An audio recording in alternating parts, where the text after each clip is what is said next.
السلام علیکم ورحمۃ اللہ وبرکاتہ۔ کیا حال ہے سب کا؟ الحمدللہ۔ نحمدہ ونصلی علی رسولہ الکریم، اما بعد فاعوذ باللہ من الشیطان الرجیم، بسم اللہ الرحمن الرحیم۔ رب اشرح لی صدری ویسر لی امری واحلل عقدۃ من لسانی یفقہوا قولی۔ اللہم لک الحمد امتلأت بفیض جودک جمیع اوعیۃ الطلبات، فما اعظم شأنک وما اعز سلطانک، بابک مفتوح للوافدین وجودک مباح للسائلین، وعونک شامل للخلق اجمعین ورزقک مبسوط علی العالمین۔ حلمت علی من عصاک لعلہ یتوب الیک وامہلت من ناواک، فمن کان من اہل السعادۃ ختمت لہ بہا ومن کان من اہل الشقاوۃ خذلتہ بہا۔ سبحانک ما عادلک وارحمک، ہدیتنا الی الدین واظہرت البینات۔ اے اللہ، سب تعریف تیرے ہی لیے ہے، تیری سخاوت کے فیضان کے ساتھ درخواستوں کے تمام برتن بھرے ہوئے ہیں، یعنی ہر کوئی تجھ سے مانگ رہا ہے۔ تیری شان کتنی عظیم ہے، تیری بادشاہت طاقتور اور عزت والی ہے، تیرا دروازہ آنے والوں کے لیے کھلا ہے، تیری سخاوت مانگنے والوں کے لیے مباح ہے، تیری مدد تمام مخلوقات کو شامل ہے، اور تیرا رزق تمام جہانوں پر پھیلا دیا گیا ہے۔ جو تیری نافرمانی کرتا ہے پھر تو بردباری سے کام لیتا ہے کہ شاید وہ تیری بارگاہ میں توبہ کر لے، اور تو نے ان لوگوں کو مہلت دی ہے جو تیری مخالفت کرتے ہیں۔ پس جو سعادت والوں میں سے ہیں تو نے ان کے لیے سعادت کی مہر لگا دی، اور جو محرومی والے ہیں تو نے ہی ان کو محرومی کے ساتھ بے یار و مددگار چھوڑ دیا۔ یا اللہ، تو پاک ہے، تیرا انصاف کیا ہی زیادہ ہے، اور تیری رحمت کتنی زیادہ ہے۔ تو نے ہمیں دین کی طرف ہدایت دی، اور تو نے ہی واضح دلائل کو ظاہر کیا۔ ہم ادریس علیہ السلام کی زندگی کے بارے میں پڑھ رہے ہیں، اور ان کے بارے میں قرآن مجید میں جو بیان کیا گیا ہے، جن آیات میں ان کا ذکر آیا ہے، ان پر غور و فکر کر رہے ہیں۔ اس سے پہلے ہم نے پڑھا کہ ادریس علیہ السلام نہایت سچے نبی تھے، اللہ تعالیٰ نے ان کی صفت یہ بیان کی۔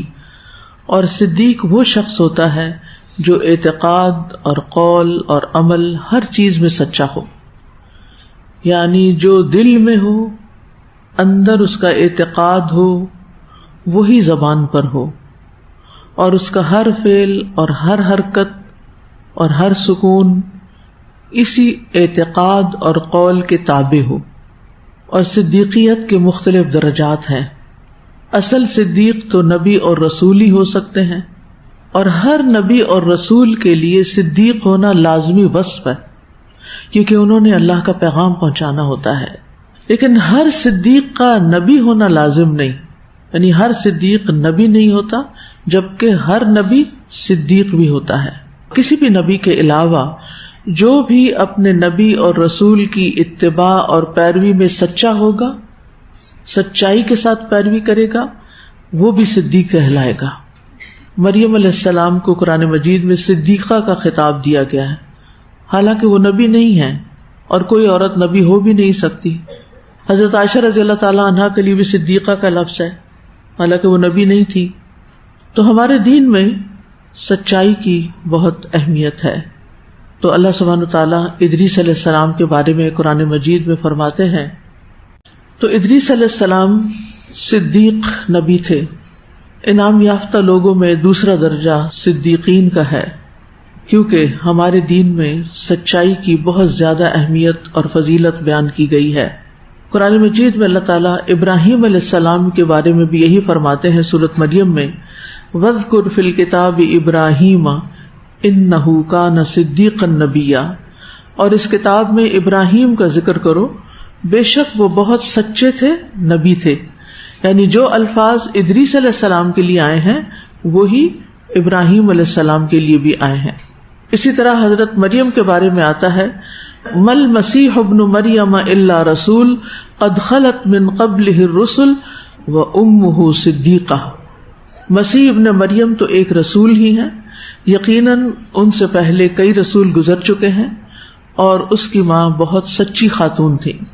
ابو بکر رضی اللہ عنہ کے بارے میں آتا ہے کہ نبی صلی اللہ علیہ وسلم نے ان کو بھی صدیق کا لقب دیا۔ ان کا اصل نام کیا تھا؟ آپ میں سے کوئی بتائے گا؟ یعنی حال یہ ہے کہ ہم سب حضرت ابو بکر سے محبت کرتے ہیں، اور جس سے انسان محبت کرتا ہے اس کا نام ضرور آتا ہوتا ہے، لیکن ابو بکر رضی اللہ عنہ کی سچائی اور صدیقیت اتنی زیادہ ہے کہ وہ ان کے نام پر بھی چھا گئی۔ جیسے ادریس علیہ السلام جو ہیں، وہ ان کا نام اخنو تھا، لیکن ان کا جو لقب ہے وہ نام پر چھا گیا، یعنی نام پہ بازی لے گیا۔ اسی طرح ابو بکر رضی اللہ عنہ کا نام عبداللہ ہے، عبداللہ بن عثمان ابی قحافہ، لیکن ابو بکر الصدیق کے نام سے مشہور ہیں۔ یہ وہ شخص تھے کہ جب نبی صلی اللہ علیہ وسلم نے ان کو اسلام کی دعوت دی تو انہوں نے اس دعوت کو فوراً قبول کر لیا اور اسلام لے آئے، اور ان کو اس میں کوئی تردد اور شک نہیں تھا، اور انہوں نے کوئی ہچکچاہٹ کا اظہار ہی نہیں کیا۔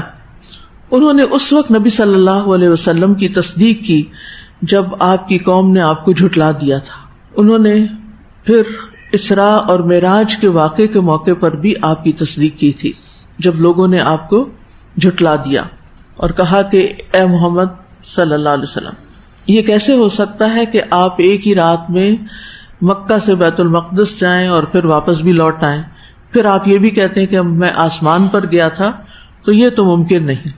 یعنی اچھے بھلے سمجھدار لوگوں نے انکار کر دیا۔ جب لوگوں نے آپ کے بارے میں شک کا اظہار کیا تو ابو بکر صدیق رضی اللہ عنہ نے آپ کی سچائی کی گواہی دی، اور لوگ جب خود شک اور تردد کا شکار تھے تو وہ حضرت ابو بکر کے پاس گئے اور کہا کہ آپ سن رہے ہیں کہ آپ کے ساتھی کیا دعویٰ کر رہے ہیں؟ تو وہ کہتے ہیں کہ کیا فرما رہے ہیں؟ لوگوں نے کہا کہ آپ اس طرح کی بات کہہ رہے ہیں کہ آپ ایک ہی رات میں مکہ سے بیت المقدس گئے اور پھر آسمانوں پہ گئے اور واپس آئے۔ تو حضرت ابوبکر نے بغیر کسی شک و شبے کے کہا کہ اگر وہ ایسا فرما رہے ہیں تو بالکل سچ فرما رہے ہیں، یعنی سچ ہی کہہ رہے ہیں۔ تو اسی دن سے ان کا نام پھر صدیق پڑ گیا تھا۔ قرآن مجید میں سچے مردوں اور سچی عورتوں کی تعریف بھی کی گئی ہے، والصادقین والصادقات، اور حقیقت یہ ہے کہ اسلام کی بنیاد ہی سچ پر قائم ہے، اسی لیے صدق کے اپوزٹ نفاق بھی بتایا جاتا ہے۔ یعنی صدق گویا اسلام ہے اور نفاق کذب ہے، جھوٹ ہے۔ نفاق یا منافقت کی بنیاد جھوٹ پر ہے اور اسلام کی بنیاد سچائی پر ہے۔ سچائی جو ہے وہ ہمیشہ نیکی کی طرف رہنمائی کرتی ہے، جیسا کہ حدیث میں آتا ہے، بے شک سچائی نیکی کی طرف رہنمائی کرتی ہے اور نیکی جنت کی طرف رہنمائی کرتی ہے، اور انسان سچ بولتا رہتا ہے یہاں تک کہ وہ سچا لکھ دیا جاتا ہے، اور جھوٹ برائی کی طرف رہنمائی کرتا ہے اور برائی دوزخ کی طرف رہنمائی کرتی ہے، اور انسان جھوٹ بولتا رہتا ہے یہاں تک کہ وہ اللہ کے ہاں جھوٹا لکھ دیا جاتا ہے۔ سچا انسان لوگوں میں سے سب سے بہترین انسان ہوتا ہے۔ نبی صلی اللہ علیہ وسلم نے فرمایا، بہترین انسان صاف دل والا اور زبان کا سچا ہے، یعنی دل کا بھی صاف ہے اور زبان پر بھی سچائی ہے۔ کسی نے پوچھا صاف دل والا کون ہے؟ آپ نے فرمایا پرہیزگار، پاک صاف، جس کے دل میں نہ گناہ ہو، نہ بغاوت ہو، نہ حسد ہو۔ پوچھا گیا اس کے بعد کون ہے؟ آپ نے فرمایا جو دنیا کو برا سمجھتا ہو اور آخرت کو پسند کرتا ہو۔ تو اس سے ہی پتہ چلتا ہے کہ اگر سچائی کی صفت اللہ تعالیٰ کو سب سے زیادہ پسند ہے تو پھر یہ سچائی ہے کیا؟ اور پھر ہم اپنا جائزہ لیں کہ کیا ہمارا شمار سچے لوگوں میں ہوتا ہے؟ ہم بھی سچے ہیں؟ یہ جاننا بے حد ضروری ہے۔ لہذا جو باتیں میں اب آپ کو بتاؤں گی اس کی روشنی میں اپنے آپ کو پرکھتے رہیں، اپنا جائزہ لیتے رہیں، دوسروں کا نہیں۔ سچائی کے لیے عربی میں لفظ صدق استعمال ہوتا، صاد دال قاف، صدق، سچائی۔ اس کا اطلاق 6 معنوں پر ہوتا ہے، 6 چیزیں اس میں آتی ہیں۔ نمبر 1 بات میں سچائی، نمبر 2 نیت اور ارادے میں، نمبر 3 پختہ عزم میں، پکے ارادے میں، نمبر 4 اس ارادے کو پورا کرنے میں، نمبر 5 عمل میں سچائی، اور نمبر 6 دین کے تمام مقامات کو عملاً ثابت کرنے میں سچائی اختیار کرنا۔ دین کے تمام مقامات کو سچائی کے ساتھ عملاً ثابت کرنا. تو جو شخص ان تمام جگہوں پر سچا ہو وہ دراصل صدیق کہلاتا ہے، کہ بہت ہی سچا، کیونکہ وہ سچائی کی انتہا کو پہنچا ہوا ہے. تو سب سے پہلے زبان کا صدق آتا ہے. زبان کی سچائی، سچ بولنا جس کو کہتے ہیں، وہ کیا ہوتا ہے کہ انسان وہی بات کرے جو حقیقت حال کے عین مطابق ہو، نہ اس کو بڑھائے نہ اس کو گھٹائے، نہ اس کے اندر کوئی ہیر پھیر کرے، نہ اس کے اندر موڑ توڑ کرے. حقیقت کے خلاف بات کرنے کو جھوٹ کہتے ہیں. اور سچ کی اس قسم میں وعدے کا سچا ہونا بھی شامل ہے، یعنی جو وعدہ کرے انسان اس کو پورا کرے، اس کی خلاف ورزی نہ کرے. اور صدق کی اقسام میں سب سے مشہور یہی قسم ہے. تو جو شخص جھوٹ سے بچتا ہے وہی صادق ہے، سچا ہے. تو زبان کی سچائی میں ایک اور اہم بات یہ ہے کہ بندہ اپنے رب سے جو مناجات کے الفاظ کہتا ہے ان میں بھی سچا ہو. مثلا اگر کوئی کہتا ہے انی وجہت وجہی للذی فطر السماوات والارض، کہ میں نے اپنا منہ، اپنا رخ اس ذات کی طرف کر لیا جس نے آسمان و زمین بنائے، لیکن پھر نماز میں وہ ادھر ادھر دیکھے، تو وہ سچائی تو نہ ہوئی. وہ کہہ کچھ رہا ہے اور کر کچھ اور رہا ہے، اور دل اس کا دنیاوی خیالات میں مشغول ہے، دنیاوی خواہشات میں مشغول ہے.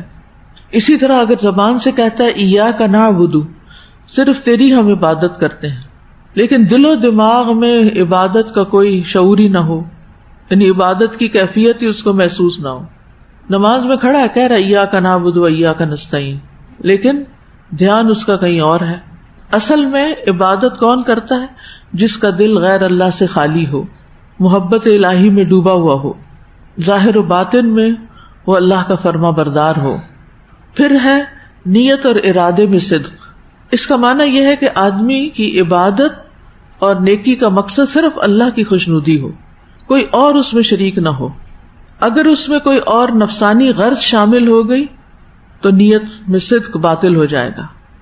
صدق کا ایک معنی اخلاص بھی ہے، صدق کا ایک معنی اخلاص بھی ہے، یعنی ہر صادق مخلص ہوتا ہے. نمبر 3، عزم اور ارادے میں سچائی. عزم یعنی پکا ارادہ جس کو کہتے ہیں. مثلا کوئی شخص یہ کہتا ہے کہ اگر اللہ تعالیٰ مجھے مال دے دینا تو میں اللہ کی راہ میں اتنے % تو دے ہی دوں گا. جب مال آ جاتا ہے تو پھر اس کا ارادہ ڈاواں ڈول ہو جاتا ہے. تو اس کے اندر عزم نہیں تھا، وہ عزم کا سچا نہیں تھا. کبھی تو عزم بہت سچا ہوتا ہے، پکا ہوتا ہے، کبھی کمزور ہوتا ہے. کسی کام کو کرنے کا ارادہ ہوتا ہے لیکن نہ کرنے کا خیال بھی دل و دماغ میں کوئی چھپا ہوا ہوتا ہے، شاید نہ ہی کر سکوں. اسی لیے کہتے ہیں منفی باتیں نہیں کرنی چاہیے، کہ وہ جو چھپی ہوئی بات ہے نا کہیں وہ پکی نہ ہو جائے، وہ اوپر نہ آ جائے اس کو چھیڑیں گے تو. کیونکہ ہم جس بھی کام کا ارادہ کرتے ہیں ہمارے دل میں ایک خوف ضرور ہوتا ہے، پتہ نہیں میں نہ ہی کر سکوں. ابھی میں کہہ تو رہی ہوں، میں نے حامی تو بھر لیا، وعدہ تو کر لیا ہے. تو پھر اگر انسان منفی جملے بولنے لگتا ہے، پتہ نہیں میں کر سکوں گی یا نہیں، پتہ نہیں ہوگا یا نہیں، یا اسی طرح وعدہ کرتے ہوئے اندر سے پکا نہیں ہے اور اوپر اوپر سے باتیں کر رہے ہیں.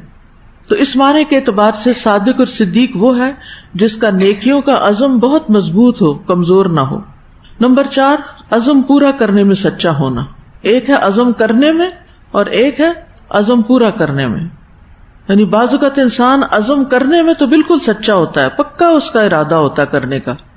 ارادہ کرنے میں تو کوئی تکلیف نہیں ہوتی نا، کوئی مشقت نہیں، آپ کے اندر ہی کی بات ہے.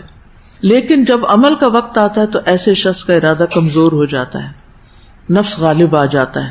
اب بعض لوگ ہیں بڑے سچے پکے دل سے منت مان لیتے ہیں کہ ہمارا یہ کام ہو تو جائے ایک دفعہ، پھر تو ہم ایسے سچے مسلمان بنیں گے، ایسا اور ایسا عمل کریں گے. لیکن کیا ہوتا ہے، آپ میں سے شاید ہر ایک نے سنا ہو کہ میں نے منت مانی تھی پر میں پوری نہیں کر سکی.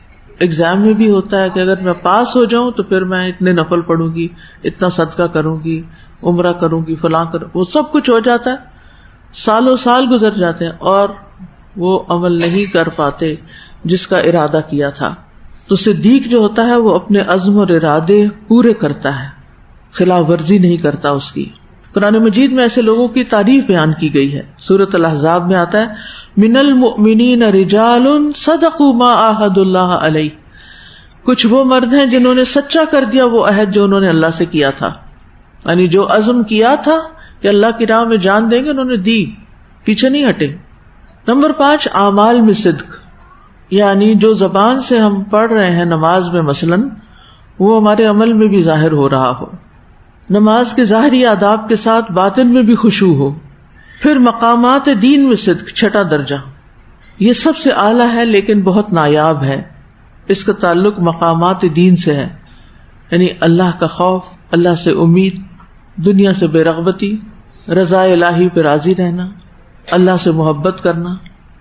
کتنے ہی لوگ اللہ سے محبت کا دعویٰ کرتے ہیں لیکن سنت کی پیروی نہیں کرتے، کیونکہ اللہ تعالیٰ نے شرط لگا دی، قل ان کنتم تحبون اللہ فاتبعونی۔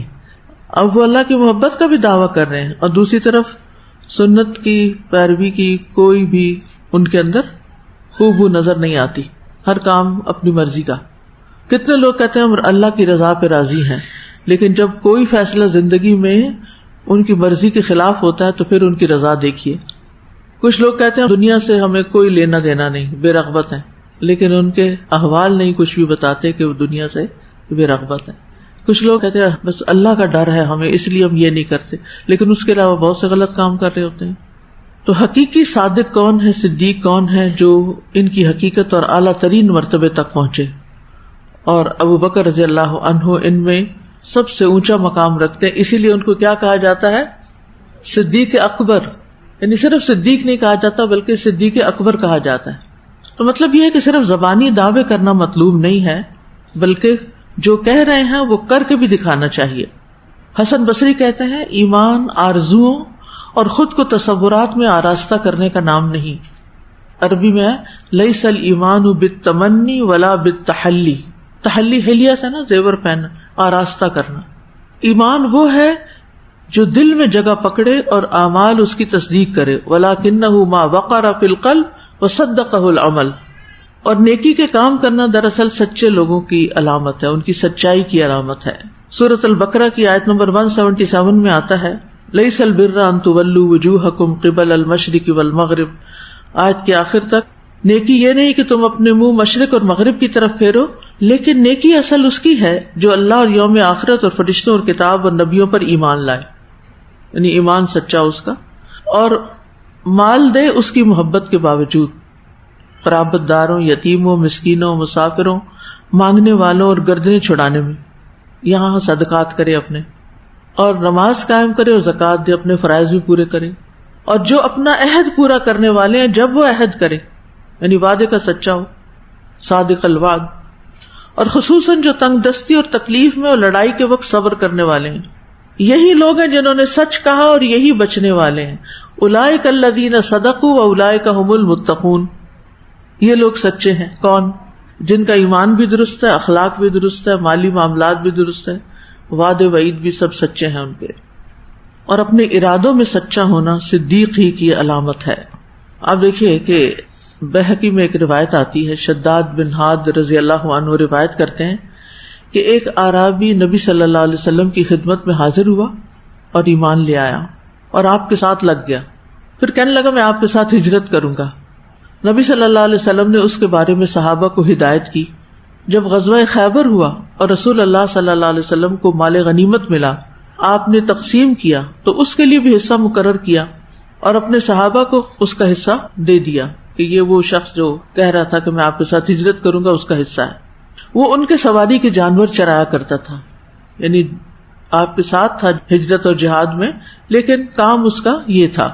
جب وہ آیا تو صحابہ نے اس کا حصہ اسے دیا کہ یہ تمہارا حصہ ملا ہے۔ اس نے پوچھا یہ کیا ہے؟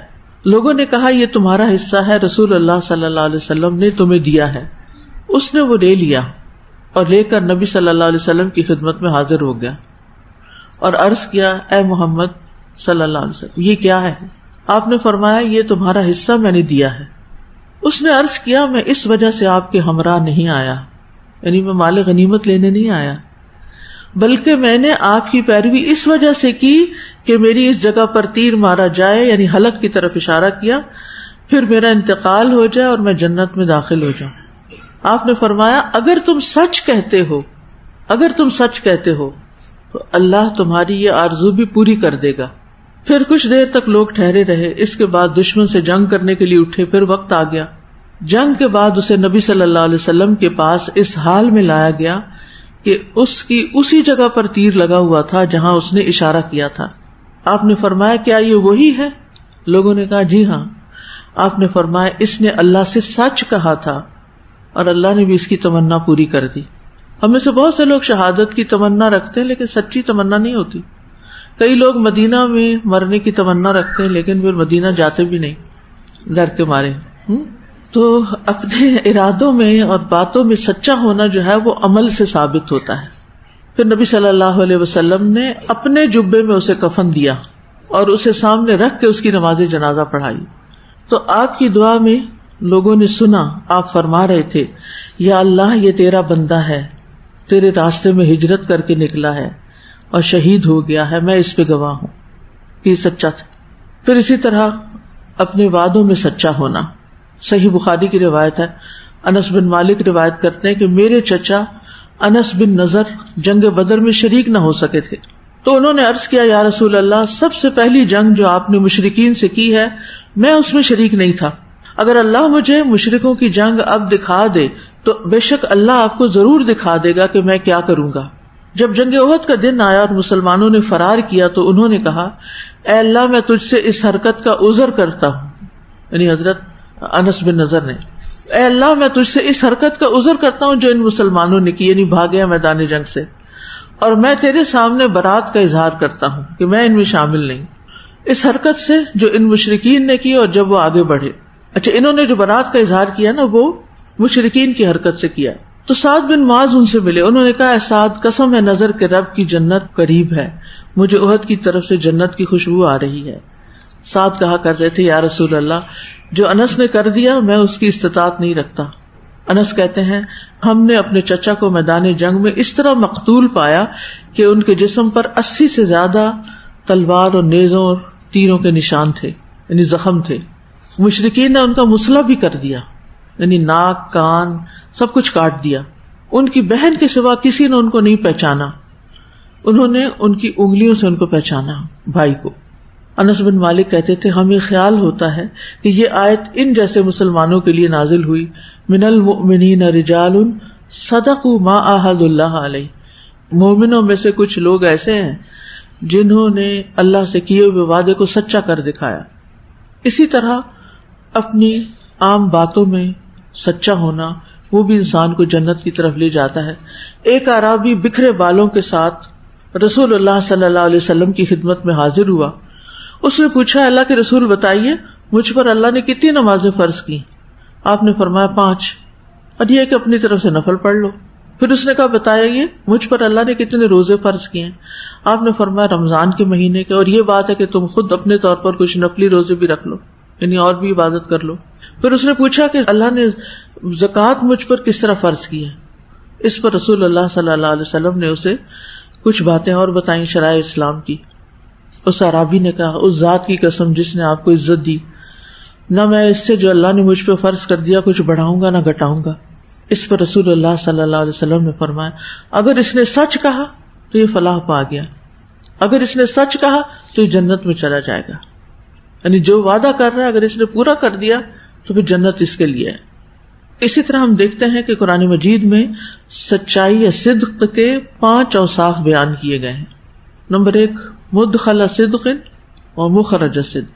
دعا آتی ہے آپ کو رب ادخلنی مدخل صدق واخرجنی مخرج صدق. تو یہ پہلی قسم ہو گئی، مدخل صدق اور مخرج صدق، یعنی یہ 2 قسمیں ہو گئی نا، ایک مدخل ایک مخرج. تیسرا ہے لسان صدق واجعل لی لسان صدق فی الآخرین.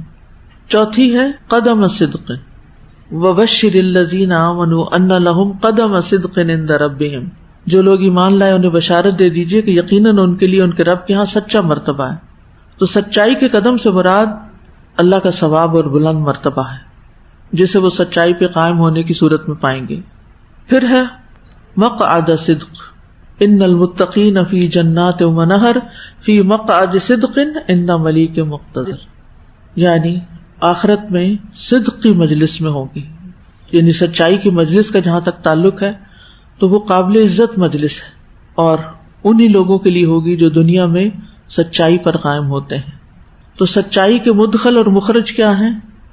کہ انسان اللہ کی رضا طلب کرتے ہوئے اللہ تعالیٰ کے احکامات شروع کرے اور خیر و عافیت کے ساتھ ان سے باہر نکلے. جیسے حج آپ نے شروع کیا اللہ کی مدد کے ساتھ، داخل ہو گئے احرام پہن کر، اختتام تک آپ نے ساری پابندیاں نبھانی، تو مخرج صدق ہو گیا. پھر جس سچی نیت کے ساتھ داخل ہوئے تھے، ارادوں شوق کے ساتھ، اسی کے ساتھ اس سے نکلے، یعنی کاموں کو اپنے منطقی انجام تک پہنچایا پوری سچائی کے ساتھ. اور لسان صدقن جو کہا سچ کہا، اور قدم صدقن یعنی جو قدم اٹھایا سچائی کے ساتھ اٹھایا. اور پھر آخر کار انجام کیا ہوا؟ مقعد صدقن عند ملیک مقتدر، صاحب اقتدار بادشاہ کے قریب، اللہ رب العزت کے قریب جو بے حد قدرت والا ہے. پھر آپ دیکھیے کہ صدیق کون ہوتا ہے، اور صدیق اور شہید میں تھوڑا سا فرق بھی ہوتا ہے. اس کے بارے میں تھوڑی سی بات کروں گی کہ صدیق کون ہوتا ہے. صدیق اور شہید کے فرق کو جاننے کے لیے دور جدید کی سائیکالوجی کی اصطلاحات کو تھوڑا سا سمجھنا ہوگا. مزاج اور رویے کے اعتبار سے لوگوں کی دو قسمیں ہوتی ہیں. کچھ لوگ ہوتے ہیں جو مجلس پسند ہوتے ہیں، سوشلی بہت ایکٹیو ہوتے ہیں، وہ تنہائی سے بہت گھبراتے ہیں، ہر وقت لوگوں سے ملنے جلنے خوش گپیوں میں مصروف رہتے ہیں، خوش رہتے ہیں. بھی سیر سپاٹے کے لیے جا رہے ہیں، کبھی مہمانوں کو بلا رہے ہیں، کبھی کسی پارٹی میں جا رہے ہیں، کبھی آ رہے ہیں. کچھ لوگ اس طرح کی چیزوں میں بہت خوش رہتے ہیں. ان کو کیا کہتے ہیں؟ بیرون بین، ایکسٹروورٹس، یعنی اپنی خوشیاں باہر تلاش کرتے ہیں. اس کے برعکس کچھ لوگ تنہائی پسند ہوتے ہیں، انہیں محفلوں اور لوگوں سے وحشت ہوتی ہے، غور و فکر کرنا پسند کرتے ہیں، اپنے خیالوں میں مگن رہتے ہیں، محفلوں سے حتی المقدور اجتناب کرتے ہیں. یہ لوگ کیا کہلاتے ہیں؟ دروں بین، فارسی دروں کہتے ہیں اندر کو، انٹروورٹس. ان کے علاوہ ایک تیسری کیفیت ان دونوں رویوں کے خوبصورت توازن سے پیدا ہوتی ہے، یعنی لوگوں سے بھی ملتے جلتے ہیں اور اس کے ساتھ ساتھ تنہائی میں بھی ہوتے ہیں. یعنی دورہ قرآن بھی کرا لیا، پھر اعتکاف بھی کر لیا، لیکن اعتکاف میں پھر عبادت پر فوکس ہوتا ہے. کچھ لوگ آپ دیکھیں اعتکاف میں بھی آ کے باتیں کرنے سے باز نہیں آتے، وہ اور لوگوں کو بھی ساتھ شامل کر لیتے ہیں، مجلس بنا کے بیٹھ جاتے ہیں، کبھی بچوں کی باتیں، کبھی شادی کی باتیں، کبھی دنیا کی باتیں، جو دل میں خیالات ہیں، ہموم و غموم ہے، وہ بیٹھ کے باتیں باتیں باتیں باتیں. اعتکاف میں بھی باتیں، گھر میں بھی باتیں، جہاں گئے باتیں، ہر وقت سوشلائزنگ کرنا. یہ ناپسندیدہ ہے. انسان کے کچھ اوقات لوگوں کے لیے ہونے چاہیے اور کچھ اوقات اس کے رب کے لیے ہونے چاہیے. نبی صلی اللہ علیہ وسلم کی زندگی میں ایک بہترین نمونہ ہمیں ملتا ہے. وہ لوگوں سے کنارہ کش نہیں تھے، انہوں نے راہبانہ زندگی بسر نہیں کی، وہ لوگوں سے ملتے جلتے تھے، ان کے خواب سنتے تھے، ان کی باتیں سنتے تھے، یعنی سوشلائز بھی کرتے تھے، لیکن اس کے ساتھ ساتھ رات کی تنہائیوں میں تہجد بھی ادا کرتے تھے. تو کچھ لوگ متوازن ہوتے ہیں ان دو رویوں کے، ان دو ایکسٹریمز کے بیچ میں. یہ ایمبی ورڈس کہلاتے ہیں، AMBI ورڈس، ایمبی ورڈس. لیکن ایسے لوگ بہت کم ہوتے ہیں، عملاً کم ہوتے ہیں. عمومی طور پر دنیا میں مزاج کے اعتبار سے دو ایکسٹریمز ہیں، جو کچھ بہت شغل میلے والے اور کچھ بہت تنہائی والے. جو انٹروورٹ ہوتے ہیں یہ غور و فکر کی عادت کے باعث فطرت کے حقائق کو بہتر طور پہ سمجھ سکتے ہیں. کائنات کے بارے میں سوچ وچار کے نتیجے میں ان پر اہم حقائق منکشف ہوتے ہیں، جیسے سائنٹسٹ وغیرہ بھی ہوتے ہیں، انبیاء بھی ہوتے ہیں. نبی صلی اللہ علیہ وسلم کیا کرتے تھے؟ نبوت سے پہلے غار حرا میں جاتے تھے. ابراہیم علیہ السلام نے کیا کیا؟ غور و فکر کیا اور اللہ کو پا لیا، توحید کو اپنا لیا. تو ایسے لوگ بس اس انتظار میں ہوتے ہیں کہ کون ان کے سامنے حق کا پیغام رکھے، اور اس کو فوراً پہچان لیتے ہیں اور وہ مان جاتے ہیں، اور وہ اللہ تعالیٰ سے التجائیں بھی کرتے رہتے ہیں، اہدنا الصراط المستقیم.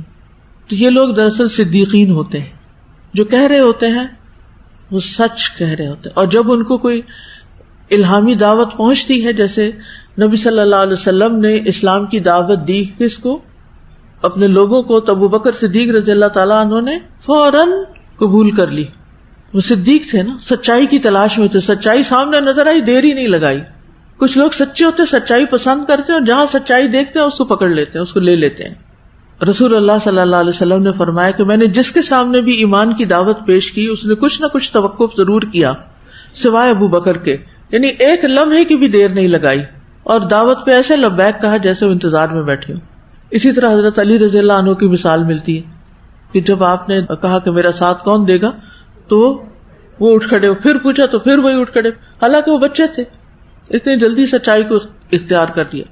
کچھ لوگ جو ہوتے ہیں ایکسٹروورٹ ہوتے ہیں، یعنی کہ لوگوں سے میل ملاپ، سیر و شکار اور اس طرح کا، یعنی ان کا طبعی میلان جو ہے وہ بہت زیادہ غور و فکر کی طرف نہیں ہوتا، اور ان کے سامنے حق آتا تو عموماً جذباتی انداز میں اس کو قبول کرتے ہیں. لیکن جب وہ کسی دعوت کو قبول کر لیتے ہیں تو بہت متحرک اور فعال ہوتے ہیں، اور بعض اوقات انٹروورٹ سے بھی آگے نکل جاتے ہیں.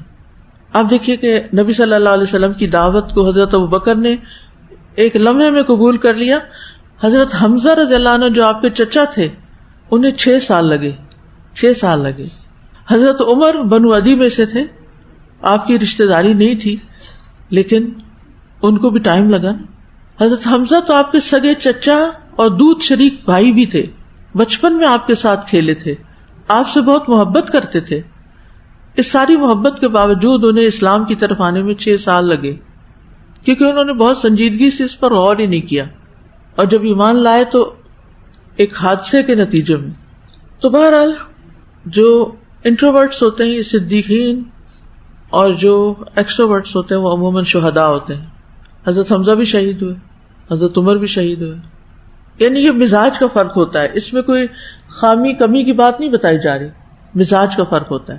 کچھ لوگ انقلابی سوچ رکھتے ہیں، ایکسٹروورٹ ہوتے ہیں، جرأت، بہادری، کسی سے نہیں ڈرنا، آؤٹ اسپوکن، آؤٹ لاؤڈ ہر بات کر دینا، ان کو فکر نہیں ہوتی، پرواہ نہیں ہوتی. اور کچھ لوگ سوچ کے بات کر رہے ہوتے ہیں. تو بہرحال دونوں کی اپنی اپنی خوبیاں ہیں. یہاں کمپیریزن کرنے کا مطلب صرف مزاج کا فرق واضح کرنا ہے. جہاں تک ان کی صحابیت کا تعلق ہے، ان کی قربانیوں کا تعلق ہے، تو اللہ تعالیٰ ان کو جزا دے گا. اسی طرح پیغمبروں کے اندر بھی اس مزاج کا فرق پتہ چلتا ہے. مثلاً اسماعیل علیہ السلام شکار کرنے جاتے تھے، کئی دن گھر سے باہر ہوتے تھے. ابراہیم علیہ السلام 2 دفعہ آپ سے ملنے کے لیے گئے، دونوں دفعہ وہ گھر پہ نہیں تھے. موسیٰ علیہ السلام کا مزاج بھی جلالی تھا، مصر کے ایک شخص کو مکہ مارا تو اس کی جان نکل گئی. لیکن اس کے برعکس ابراہیم علیہ السلام غور و فکر کرنے والے تھے، حلیم تھے، اواہ منیب تھے. ادریس علیہ السلام وہ بھی صدیق النبی تھے. قرآن مجید میں دونوں پیغمبروں کو، ابراہیم علیہ السلام کو بھی صدیق کہا گیا اور ادریس علیہ السلام کو. تو ادریس علیہ السلام بھی زیادہ تر پڑھائی، غور و فکر اور آسمان کے ستاروں کی رفتار اور باقی چیزوں کے اندر غور و فکر میں مشغول تھے. ابراہیم علیہ السلام بھی. تو یہ مزاج اللہ نے بنائے ہیں، ہمیں بھی اپنے مزاج کو پہچاننا چاہیے اور ایک بیلنس بھی قائم کرنا چاہیے. کچھ وقت ہو سوشلائزنگ کے لیے اور وہ ہونا چاہیے، اور کچھ وقت ہو سب سے کٹ کے تبتل الیہ تبدیلا، وہ صرف اللہ تعالیٰ کا وقت ہو، اس میں کسی اور کا حصہ نہ ہو. اور اس طرح آپ زندگی کو بہت انجوائے کرتے ہیں. جب آپ ہر وقت لوگوں میں ہوتے ہیں نا اور ہر وقت باتیں کر رہے ہوتے ہیں تو اس کا نقصان کیا ہوتا ہے؟ آپ ڈرین ہو جاتے ہیں، آپ کے اپنے اندر سے ایسا لگتا ہے کہ آپ خالی ہو گئے ہیں. تو اس کے لیے آپ کو عبادت کی تنہائی اور لذت اور مناجات اور رونا اور اللہ کے آگے فریادیں وہ بڑا ضروری ہے. وہ آپ کو پھر سے انرجائز کر دیتا ہے لوگوں کی خدمت کے لیے. اسی لیے نبی صلی اللہ علیہ وسلم کے دن اور رات میں فرق تھا. دن لوگوں کے لیے تھا اور رات رب کے لیے تھی. اور امت کے اکثر صالحین کی یہی عادت رہی ہے، دن لوگوں کی خدمت میں اور رات رب کی عبادت. اسی لیے جو لوگ دین کا کام کرتے ہیں نا، وہ اکثر خواتین کو بھی اور لوگوں کو بڑا شوق ہوتا ہے ہم دین کا کام کریں، لیکن وہ اس میں بیلنس نہیں کرتے. وہ جس طرف لگتے ہیں بس اسی طرف لگ جاتے، ساری انرجی ادھر ہی لگا دیتے ہیں. آپ دین کا کام ضرور کریں لیکن ساتھ ساتھ اپنی عبادت، اپنے اذکار، اپنا رونا دھونا، اپنی دعائیں، اپنا خشوع و خضوع یہ لازم ہونا چاہیے. اس کے بغیر آپ سچے داعی نہیں بن سکتے. پھر آپ کی باتیں بس ہوا میں اڑیں گی، ان کا اثر کہیں نہیں ہونے والا. وَتَبَتَّلْ إِلَيْهِ تَبْتِيلًا. اچھا، بعض اوقات جب ہم بالکل تبتل اختیار کرتے ہیں تو اس میں مزہ آنے لگتا ہے، کیونکہ لوگوں سے تکلیفیں بھی بہت پہنچتی ہیں. تو پھر ہم کہتے ہیں چھوڑو سب کچھ، اللہ اللہ کرو بیٹھ کے. تو وہ بھی پھر ایک ایکسٹریم رویہ ہو جاتا ہے، وہ بھی کافی نہیں. کیونکہ حدیث میں آتا ہے نا کہ کسی ضرورت مند کی ضرورت پوری کرنے کے لیے اس کے ساتھ چلنا میرے لیے اس مسجد نبوی میں 1 ماہ کے اعتکاف سے زیادہ اجر و ثواب کا باعث ہے. اس کا یہ مطلب نہیں کہ اعتکاف کی اہمیت ختم ہوگی. اس کا مطلب یہ ہے کہ جب ضرورت مند کی ضرورت سامنے آئی تو اس کو پورا کرنے چل پڑے، اور جب اپنی نماز اور عبادت کا وقت ہے تو اس میں سب کچھ آف کر دیا۔ حضرت داؤد علیہ السلام کی عادت کیا تھی، کیا کرتے تھے؟ انہوں نے ایک دن لوگوں کی باتیں سننے کے لیے رکھا ہوا تھا، ایک دن شاید اپنا کام کاج کرنے کے لیے، اور ایک دن عبادت کے لیے۔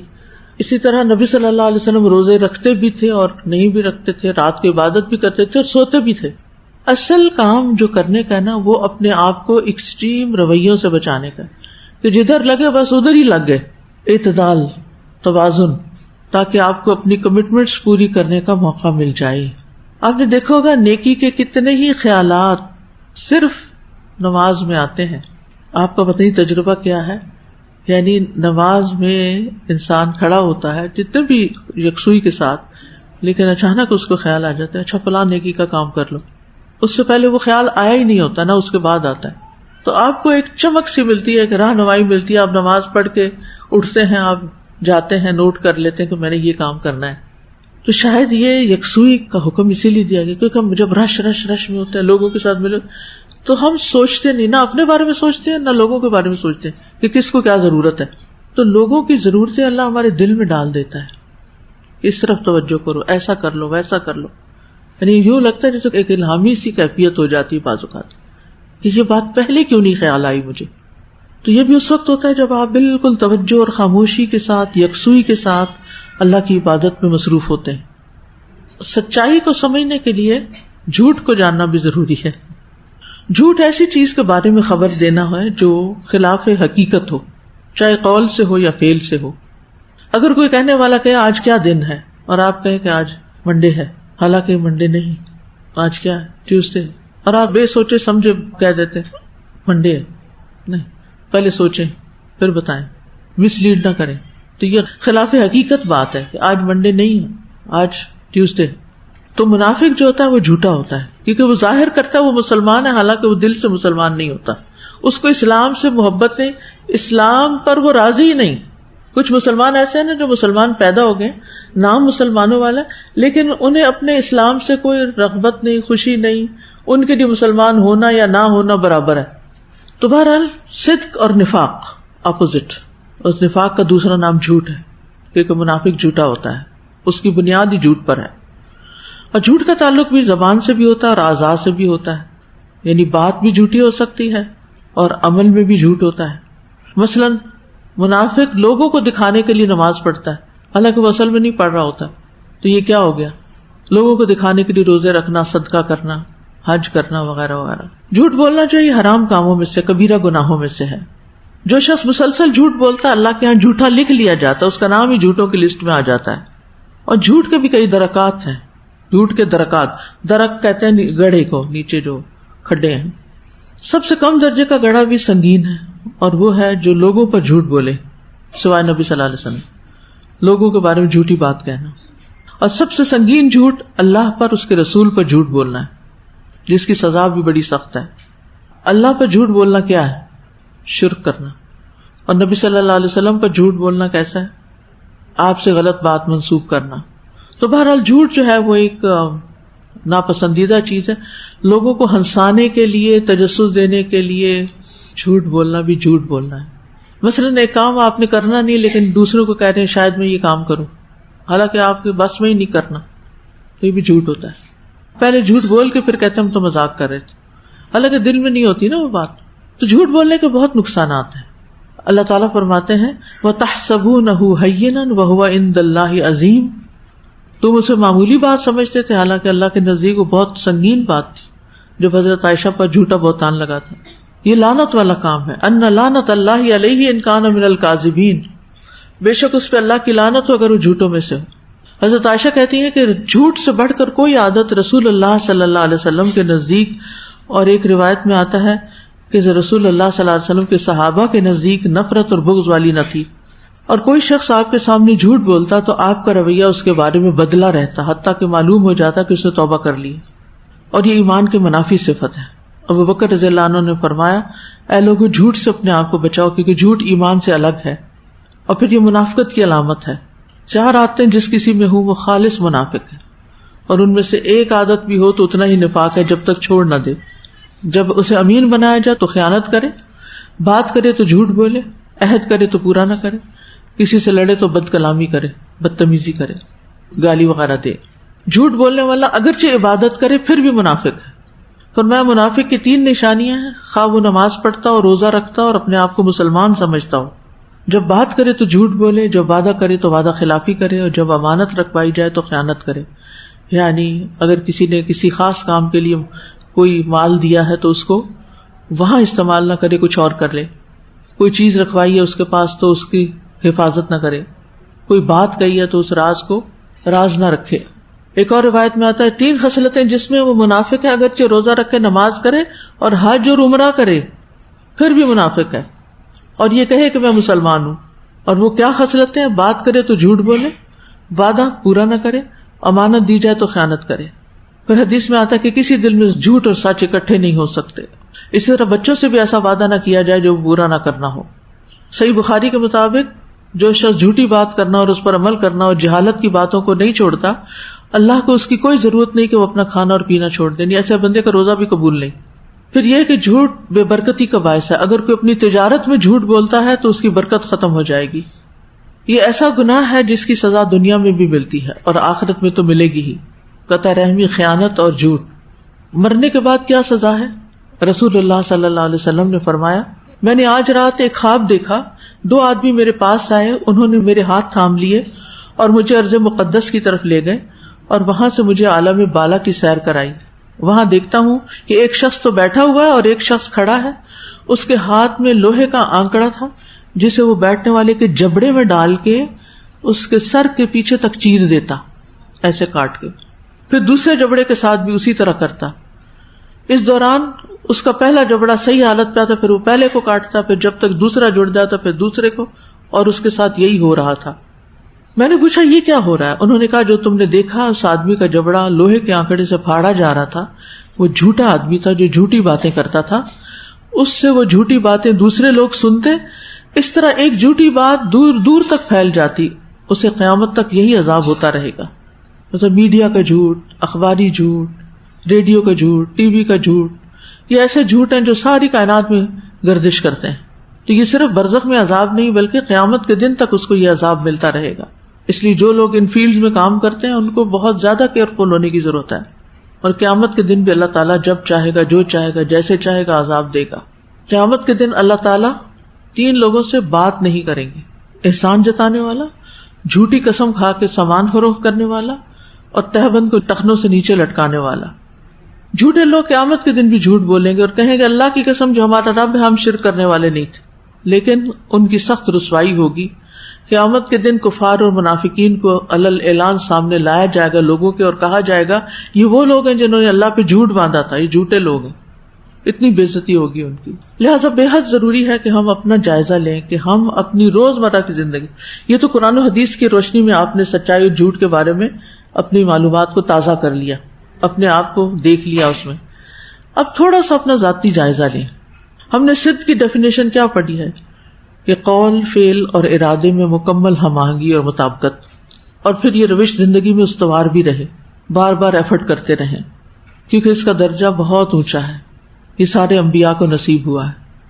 تو ہم اس کو اپنانے کے لیے کیا کر سکتے ہیں؟ اس کے لیے اپنا جائزہ لینا شروع کریں.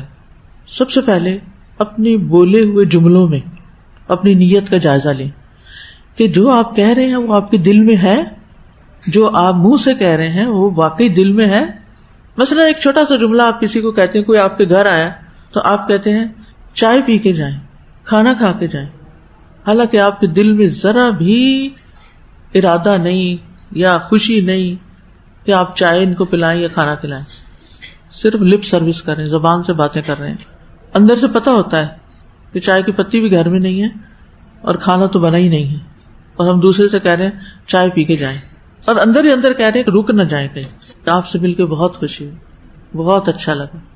اسی وقت دل کا جائزہ لیں. واقعی اپنے آپ سے پوچھیں، واقعی دل میں کچھ اور ہے، منہ سے کچھ اور بول رہے ہیں، یہی تو جھوٹ ہے، حقیقت کے خلاف بات کر رہے ہیں آپ.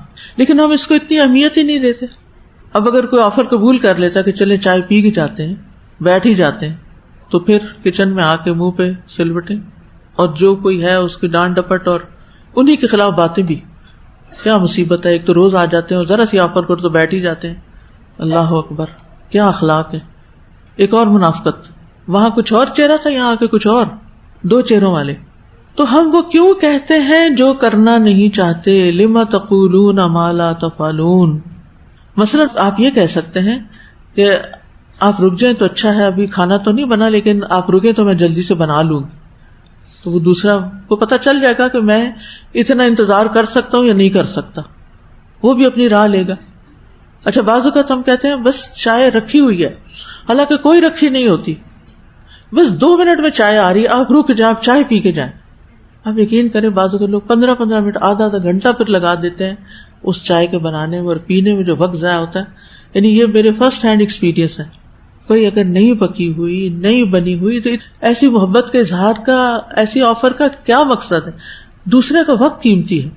اگر آپ سچ بولیں کہ اگر آپ چائے پیے تو میں جلدی سے بنا لاتی، تو اگر اس کو واقعی ضرورت لگ رہی ہے اس کو چائے پینے کی، تو پھر وہ اپنی قیمت پہ انتظار کرے گا 15 منٹ. تو پانی ابلے، برتن رکھے، سیٹنگ ہو، کرتے کراتے چائے آتے، پھر تھوڑی ٹھنڈی ہوتے پیتے، آپ کو نظر ہاف این آور تو چاہیے اس سارے پروسیس کے لیے.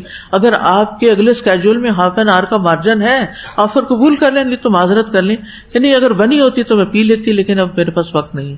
بات ختم، ہو بھی گیا، آپ بھی آرام سے، نہ جھوٹ اس میں، نہ کوئی فریب، نہ کچھ، اور آپ قابل اعتبار انسان ٹھہرے.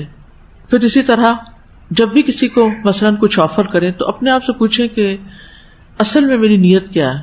کیا میں یہ کام کرنا چاہتی ہوں؟ کرنا چاہتی ہوں تو کیوں کرنا چاہتی ہوں؟ صرف اس لیے کہ اس کے سامنے اچھی بن جاؤں، کہ میں بہت کیئرنگ ہوں، میرا نام ان کی گڈ بکس میں آ جائے، اور میرے مرنے کے بعد لوگ کہیں کہ یہ ایسی نیک خاتون تھی کہ ان کے گھر سے کوئی کھانا کھائے بغیر تو گیا ہی نہیں تھا. بس وہ اپنا ایک وقار مینٹین کرنا ہوتا ہے نا، یہ نیک نامی جو ہے اس کو برقرار رکھنے کے لیے آپ آفر کر رہے ہیں. یہ بڑی بات کنسیڈر کی جاتی ہے. بہت اچھی بات ہے کھانا کھلانا چاہیے، لیکن اپنی حیثیت کو بھی دیکھیں. آپ پکانے کے قابل ہیں، آپ آفر کرنے کے قابل ہیں، اگر نہیں ہے تو کوئی بات نہیں. ہو سکتا ہے آپ کوئی اور نیکی کرتے ہو اللہ کے ہاں، اگر آپ کا نام کھانا کھلانے والوں کی لسٹ میں نہیں ہے تو کسی اور نیکی میں ہوگا. فکر کی کیا بات ہے؟ ضروری ہے کہ آپ نے یہ کریڈٹ لینا ہے جو دراصل آپ غلط طریقے سے لے رہے ہیں. تو خود کو پرکھنا، اپنی سوچ، ارادے، نیت، خیال، عزم، قول اور عمل کے درمیان کتنی الائنمنٹ ہے. جو سوچ رہے ہیں وہی بول رہے ہیں، جو بول رہے ہیں وہی کرنے والے ہیں. یہ ہے سچ. اور جھوٹ کیا ہے؟ سوچ کچھ اور ہے، بول کچھ اور ہے اور کر کچھ اور رہے ہیں. پھر آپ دیکھیے کہ بعض اوقات ہم ایسے جملے بول جاتے ہیں وی ڈونٹ مین اٹ، ہمیں ان کا مطلب کوئی نہیں آتا ہوتا. جیسے آپ کہیں گے ویسا ہی پائیں گے، اور بندہ سر پیٹ کے رہ جائے کہ ویسا پایا کوئی نہیں. پھر آپ دیکھیے ہم مثلاً دن میں کہتے ہیں، بولتے ہیں بچوں کو نہیں مارنا چاہیے، ایسے بس کہہ دیتے ہیں بچوں کو نہیں مارنا چاہیے، کیونکہ یہ جملے اتنے سوشلی مورلی ایکسیپٹیبل ہیں کہ ہمیں بات کرتے ہوئے دوسروں سے ایک ویلیڈیشن مل جاتی ہے، ہم ذرا اچھا فیل کرتے ہیں کہ ہم نے بڑی اچھی بات بولی. ہم بولتے تو ہیں، لیکن جب آپ ان سے پوچھیں کیوں نہیں مارنا چاہیے تو وہ ہڑبڑا جائیں گے، ان کے پاس جواب نہیں ہوگا، کیونکہ انہوں نے سوچ سمجھ کے نہیں بولا، کیونکہ انہوں نے سنا تھا، سنی سنائی بات آگے کر دی. تو کسی شخص کے جھوٹا ہونے کے لیے اتنا ہی کافی ہے کہ وہ سنی سنائی بات کو آگے بیان کرے. اچھا ہم سمجھتے ہیں یہ ضرور کوئی واقعہ ہوگا.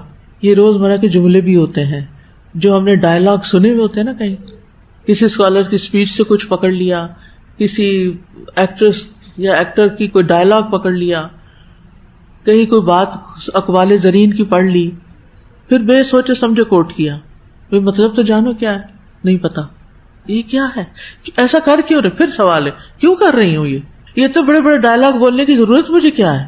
بعض لوگ تو انگلش کیا وہ فرینچ کے ایسے لفظ بول رہے ہوتے ہیں جن کا مطلب انہیں نہیں آتا، کہ کوئی ٹرینڈ ہے نا، لوگ یہ لفظ بولتے ہیں تو ہمیں بھی یہ بولنا ہے.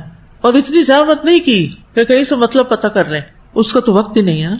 اسی طرح ہم کہہ دیتے ہیں ایمان بڑی دولت ہے، مسلمان ہونا ہمارے لیے بڑے شرف اور آنر کی بات ہے. اگر پوچھا جائے کیسے تو پھر کیا جواب ہوگا؟ کوئی جواب نہیں، ہڑبڑا جائیں گے. پھر کہہ کیوں رہے ہو جب تمہیں پتہ ہی نہیں کہ وہ بڑی دولت ہے؟ تو کہاں سے دولت ہے؟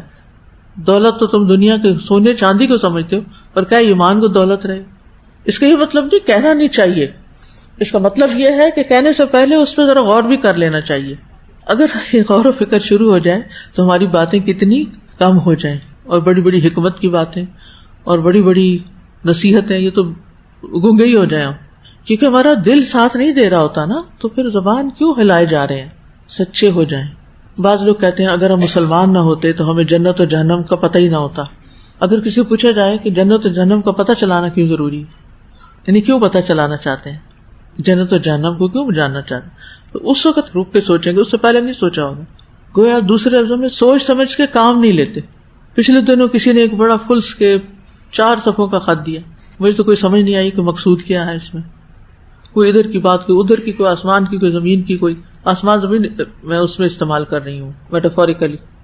یعنی خط پورا ختم ہو گیا، 4 صفحے مجھے پڑھنے پڑے، لیکن مجھے سمجھ نہیں آئی کہ کہنے والا جو کہہ رہا ہے اس کی دلیل کیا ہے. تھوڑے دن ہوئے اسی طرح کا پھر ایک خط مل گیا، لیکن مجھے سمجھ نہیں آئی کہ دین کا جو مفہوم وہ بتا رہی تھی وہ کہاں سے آیا. غور و فکر نہیں کیا نا، کہیں سے سن لیا.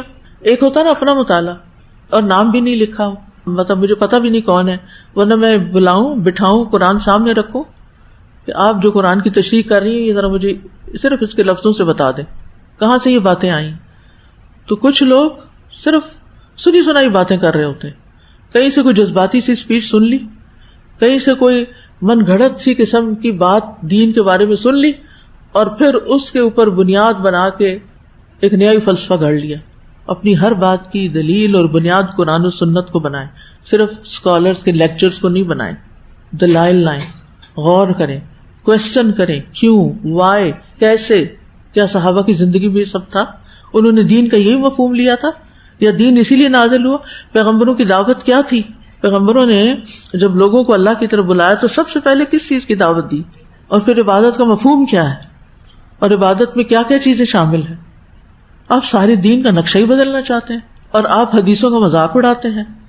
مثلا اس میں ایک بات لکھی ہوئی تھی کہ لوگوں کو بس اسی پہ خوش کرتے رہتے ہیں کہ آپ قرآن حفظ کر لو اور ایک ایک آیت پڑھتے جاؤ گے، جنت میں چڑھتے جاؤ گے.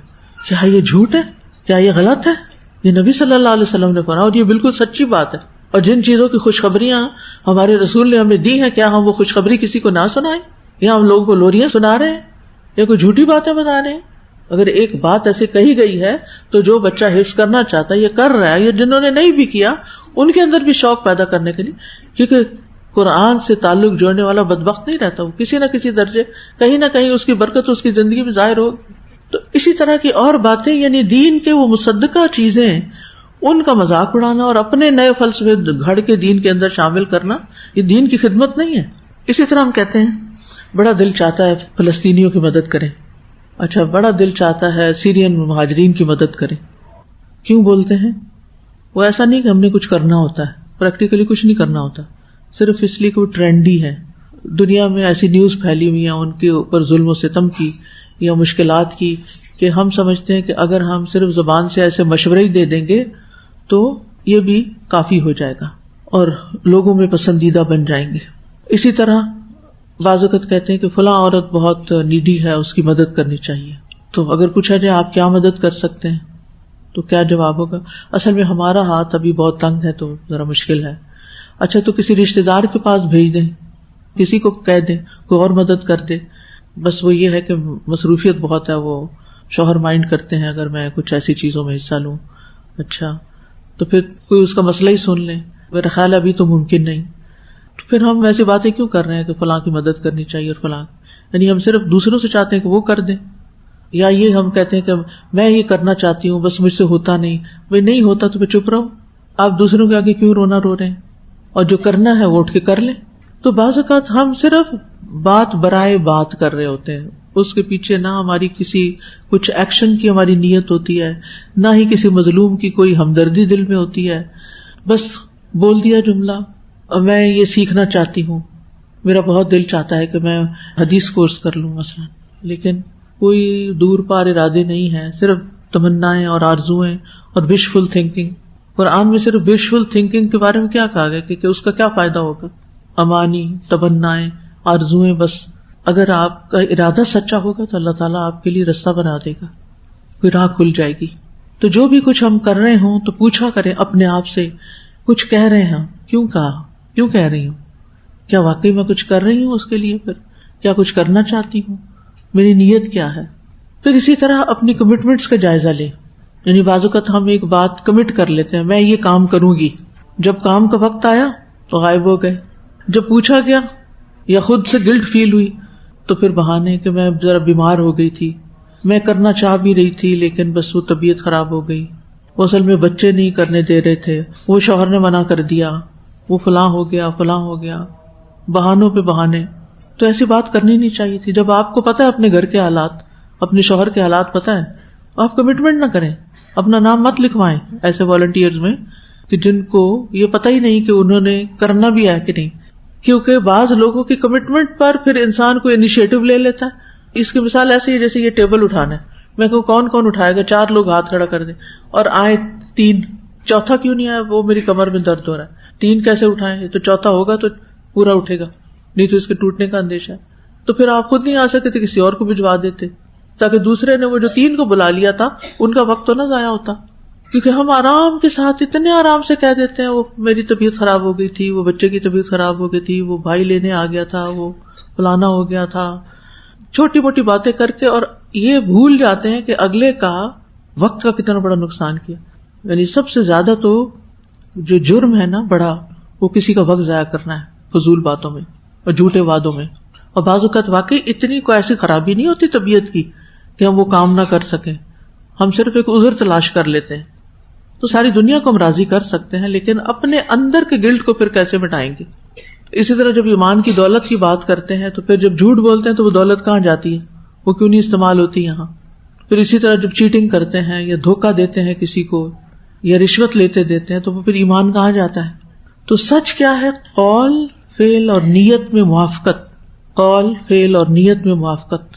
اب یہ ہے کہ یعنی سچ کی صفت ہمیں پسند ہے اور سچائی سے ہم محبت کرتے ہیں، تو پھر ہمیں اپنا جائزہ کیسے لینا چاہیے اپنے چھوٹے چھوٹے روزمرہ کے کاموں پر، معاملات کرتے ہوئے خاص طور پر، کہ میرے دل کی اندرونی کیفیت کیا ہوتی ہے. الفاظ اور عمل کیا دل کے اندر کی کیفیت اور نیت سے مطابقت رکھتے ہیں؟ مثلاً کسی کو کچھ آفر کر رہی ہوں میں کسی بھی طرح کی کسی چیز کی، اسی طرح کسی کی کامیابی پر جب ہم خوش کوئی نہیں لیکن اوپر سے بڑی ہی خوشی کا اظہار کرتے ہیں، جھوٹی خوشی کا، تو وہ کیوں کر رہی. پھر اسی طرح بچے اپنا کام لے کر آتے ہیں، دکھاتے ہیں، ہم کہتے ہیں واو کتنا اچھا کام کیا، نہ پڑھا نہ دیکھا نہ ہی اس کے اندر کوئی توجہ کی، صرف ٹالنے کے لیے، اور ہمیں پتہ ہی نہیں چلتا کہ ہم جھوٹی بات کر رہے ہیں. ماشاء اللہ یو آر گریٹ، اتنا اچھا لکھا، حالانکہ پڑھے 10 غلطیاں سامنے آئیں اس کی. اور جب آپ نے بچے کو جھوٹی تعریف کر ہی دی تو وہ اپنی غلطیوں کو بھی جسٹیفائی کر لے گا. پھر اسی طرح ہم درس دیتے ہیں رمضان بہت سادگی سے گزارنا چاہیے، لیکن پھر ہمارے یہاں افطار پارٹیوں کی بھرمار ہو جاتی ہے. وہ پتہ نہیں سادگی کہاں جاتی، نہ ٹیبل پہ سادگی ہوتی ہے اور نہ ہی سوشلائزنگ میں کوئی سادگی ہوتی ہے. تو پھر میرے اندر کی نیت اور جذبات میرے قول کے مطابق نہیں. اسی طرح جب ہم لوگوں پہ تبصرے کرتے ہیں، اخباروں کی خبریں پڑھ کے لوگ کتنے ظالم ہیں، کتنے حق مار دیتے ہیں لوگوں کے، بہنوں کے حق نہیں دیتے، فلاں نہیں کرتے، جب خود کرنے کا وقت آتا ہے تو پھر ہم کیا کرتے ہیں؟ ہم بھی وہی کر رہے ہوتے ہیں، ایگزیکٹلی وہی کر رہے ہوتے ہیں جس پہ ہم دوسروں پہ تبصرہ کر رہے ہوتے ہیں. تو یہ جھوٹے ہی تبصرے تھے نا. پھر لوگ کیسے ظالم ہیں، بہو کو بیٹی کی طرح نہیں سمجھتے، جب اپنے گھر بہو آتی ہے تو وہ بیٹی ہونا بھول جاتا ہے، یا یہ دعوے کرتے رہنا میں تو اس کو اپنی بیٹی ہی سمجھتی ہوں، حالانکہ بالکل دوہرا رویہ ہے. بیٹی کے ساتھ اور دل اور معاملہ، یہ ہو ہی نہیں سکتا اس طرح، اور اس کے ساتھ کچھ اور معاملہ. پھر اسی طرح یہ ہے کہ غصے میں حد سے بڑھ جانا، پھر اسی طرح غصے میں ایسی باتیں کر جانا، قسمیں کھا جانا، میں کبھی نہیں کروں گی، میں اس گھر میں نہیں جاؤں گی، میں اسے بات نہیں کروں گی، میں آج کے بعد اس کی شکل نہیں دیکھوں گی. پھر کیا ہوتا ہے اس کے بعد؟ وہی شکل دیکھنی پڑتی. جب کوئی پوچھتا کیا حالت، ہم کہتے ہیں الحمدللہ سب ٹھیک ہے، حالانکہ اندر سے پتا ہوتا ہے کہ کچھ ٹھیک نہیں. گھر کے حالات بھی کیا چل رہے ہیں، سسرال کے ساتھ معاملات کیسے چل رہے ہیں، لیکن لوگوں کے سامنے ایک پرفیکٹ پکچر بنائی ہوئی ہوتی ہے اپنی کہ ہم بہت ہی زبردست انسان ہیں، حالانکہ اندر سے ٹوٹے ہوئے ہوتے ہیں. تو اس میں نہ تو یہ کہنا چاہیے کہ اپنی کہانیاں سنانے لگ جائیں اور نہ ہی کوئی پرفیکٹ پکچر پیش کریں. انہوں نے کہا الحمدللہ علی کل حال، ہر انسان کی زندگی میں اچھے برے دن ہوتے ہیں، یعنی اعتدال میں رہے، الحمدللہ، بس شکر اللہ کا جس حال میں رکھے. لیکن ایسی پکچر پیش نہ کرے کہ جس سے دوسرے کو ایک بالکل جھوٹا امیج ملے. اسی طرح لوگوں کے بارے میں بدگمانیاں، دل میں شکوے، گرجز، اور پھر اس کے بعد صرف لپ سروس کرنا کہ بندہ حاضر ہے، بندہ غلام ہے، آپ حکم کریں، یعنی دل میں کچھ نہیں، اوپر اوپر سے بس لپ سروس کر. کیونکہ جو سچ بولنے والا ہوتا ہے وہ سوچ سمجھ کے ایسی بات کرتا ہے. اس کا یہ مطلب نہیں کہ ہم نہ کسی سے بات کریں، نہ جذبات کا اظہار کریں، نہیں، ہر چیز کے اندر ایک اعتدال رکھیں، حد سے بڑی باتیں نہ کریں. لما تقولون ما لا تفعلون. اور خاص طور پہ جو چیز اللہ کے لیے نہیں کرنی وہ کہنے کہ بس میں اللہ کی رضا کے لیے کر رہی ہوں، حالانکہ مقصد پیچھے کوئی اور ہے، تو دوسرے کو دھوکہ دیا جا رہا ہے. اور اس کا یہ مطلب بھی نہیں کہ اگر کسی کے خلاف ہمارے دل میں کوئی بدگمانی یا حسد ہے تو ہم وہ بول بول کے اس کو بتانا شروع کر دیں. اپنی اصلاح کریں. تو کوئی بھی کام جب کریں تو پوچھیں اپنے آپ سے کیوں کر رہی ہوں. اسی طرح ایک مشہور بات ہے کہ استغفر اللہ، بس اللہ معاف کرے، بس کہنا تو نہیں چاہیے، لیکن ادھر استغفار کہہ رہے ہوتے ہیں اور ادھر وہ ساری بات کہہ جاتے ہیں جس پر استغفار کیا ہوتا ہے، اپنے ہی کیے کو اسی وقت جھٹلا رہے ہوتے ہیں. اسی طرح ہم جب اللہ سے معافی مانگتے ہیں، اللہ میرے گناہ معاف کر، کبھی سوچا کون سا گناہ، وہ پتہ ہی نہیں ہوتا، یاد ہی کوئی نہیں. ان کو یاد کر کے مانگا کریں کہ جو میں جانتا ہوں اور جو میں نہیں جانتا. کیونکہ اگر حقیقی توبہ ہوگی نا تو پھر عاجزی بھی آئے گی، اپنے گناہ یاد آئیں گے تو پھر تکبر نہیں رہے گا.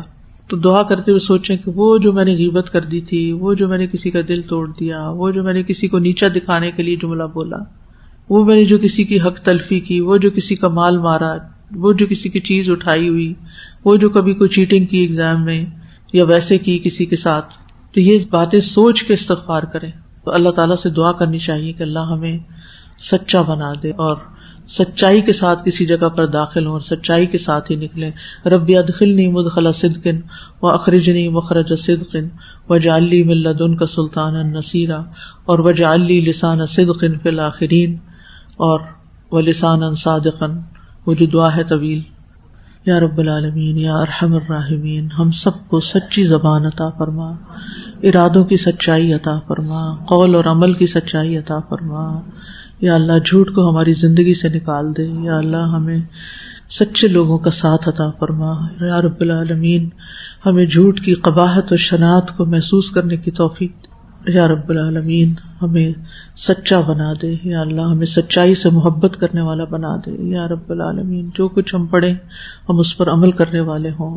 یا اللہ تمام بیماروں کو شفائے کلی عطا فرما. اللہ تمام دکھی لوگوں کے دکھ دور فرما.